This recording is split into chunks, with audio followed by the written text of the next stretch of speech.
Македонија подготвена за учество во проектот Карго 10. Директорот Дерковски смета дека на овој начин драстично ќе се зголеми интересот за транспорт на стока преку домашната железница. Ќе се користи старата инфраструктура, само што ќе мора да се забрзаат царинските процедури.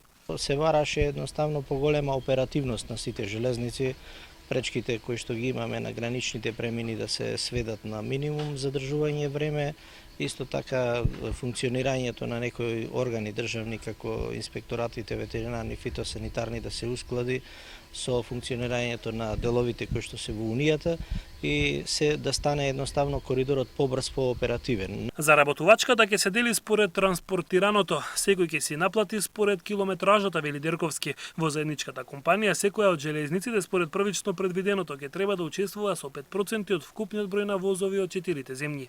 Имаше некои пробни возови и така натаму успешно завршија. Јас се надевам дека во наскоро време ќе можеме да официјално кажеме дека проектот функционира.